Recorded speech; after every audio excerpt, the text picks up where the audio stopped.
subcommittee will come to order.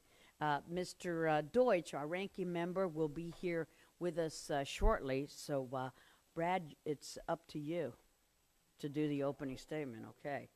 So after recognizing myself and Brad for 5 minutes each for our opening statements, I will then recognize members of our subcommittee who seek recognition for their statements. We will then hear from our witnesses. Thank you, ladies. And without objection, your prepared statements will be made a part of the record. I did not get the memo on the blue. I would have gone with you, but members may have 5 days to insert statements and questions for the record, subject to the length limitations in the rules. The chair now recognizes herself for 5 minutes.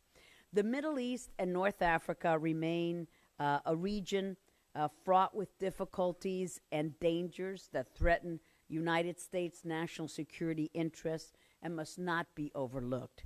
In previous years, the administration has requested, but never received authorization or appropriations, the authority to establish yet another flexible spending account in the Bureau of Near Eastern Affairs called the Middle East and North Africa Incentive Fund.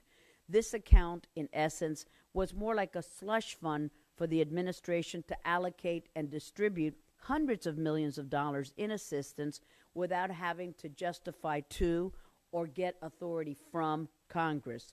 And though the name has changed, the idea has resurfaced again in this year's budget request under the name of Middle East and North Africa Initiative. I continue to object to the authorization of this initiative and question whether the shift to regional accounts is the best approach.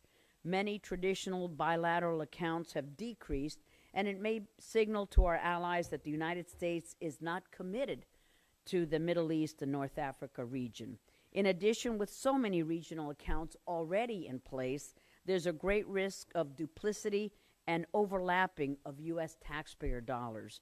The United States has already spent over $1.7 billion on the Syrian humanitarian crisis to help those Syrians who are in dire need of this assistance and those host governments that have taken in a combined total of nearly 3 million Syrian refugees, despite the incredible strain that it has placed on their own governments.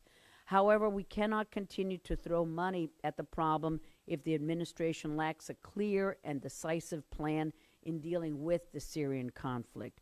We continue to treat the symptoms of the problem, but not the disease. Perhaps nowhere is this failed leadership and misguided policy in the region more salient than the current state of the peace process between the Israelis and the Palestinians. As the deadline came and went today, the process has failed, and the result has been an announced agreement between Fatah and Hamas. This unity reconciliation deal has major implications for the fiscal year 2015 budget request, as the administration is seeking over $440 million in direct bilateral assistance for the Palestinian Authority and the West Bank and Gaza.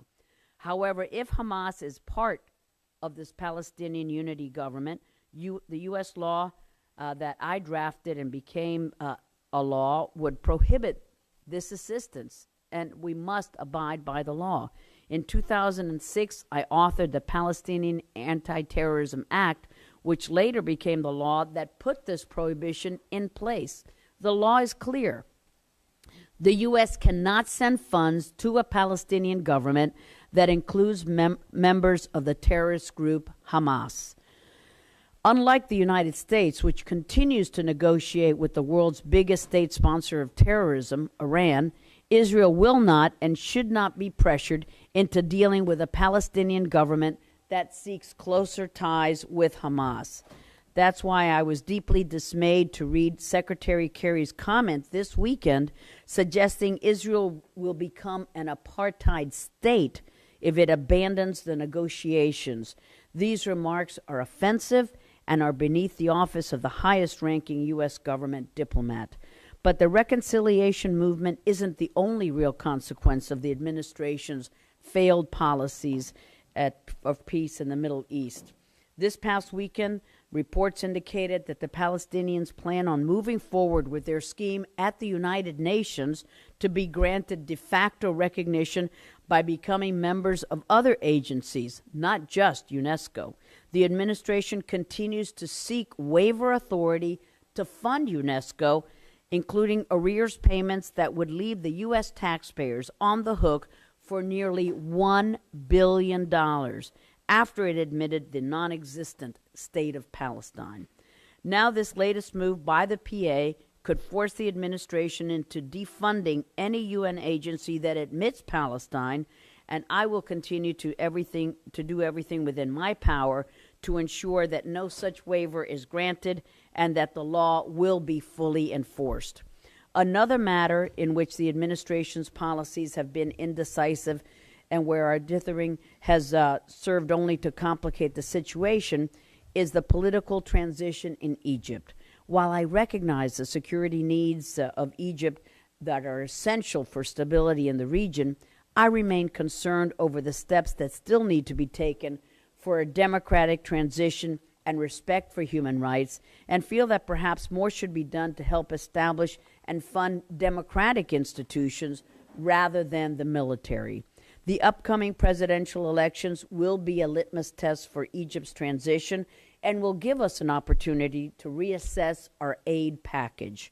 I'm also increasingly concerned about the endless capitulations and concessions to the Iranian regime and the havoc that the Syrian conflict is causing in Lebanon as that country draws closer to an all-out sectarian war.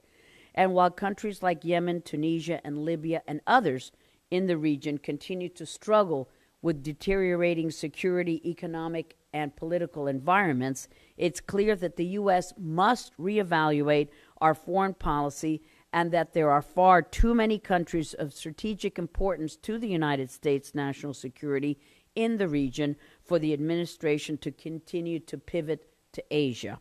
We must address these issues by first dealing with them directly and effectively.